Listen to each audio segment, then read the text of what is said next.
हम बनौले बानी हो स्वामी जी।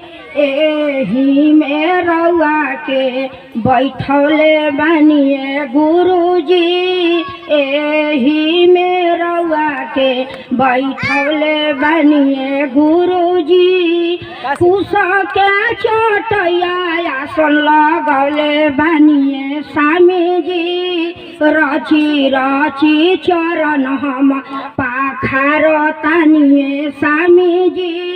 रची रची चरण हम पाखार तानिए मन एके मंदिर हम बनौले बानिए स्वामी जी।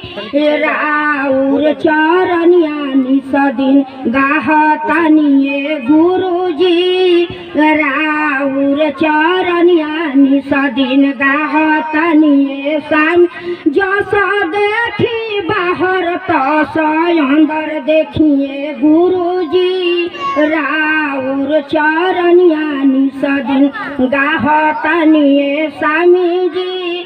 जस देखिना बाहर तस अंदर देखिए गुरु जी। राउर चरनिया हमहु गाह तानिए स्वामी जी। गंगा कोठौतिए में गंगा बहल बड़िए गुरु जी।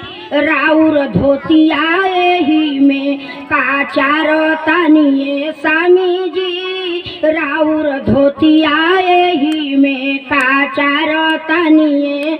राउर जूतवा एही में हम धोआ तानिए स्वामी जी। गंगा कठौती गंगा बहल बाड़िए गुरु जी। राउर चरनिया हम पाखार तानिए स्वामी जी।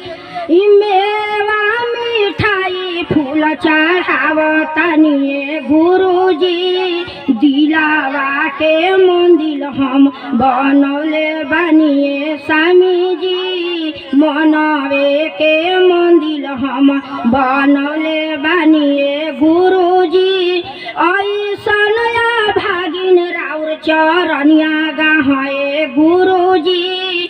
इनी कर नया बेड़ा पार करिए स्वामी जी। ऐसन भागिन राउर चरनिया गाहे स्वामी जी।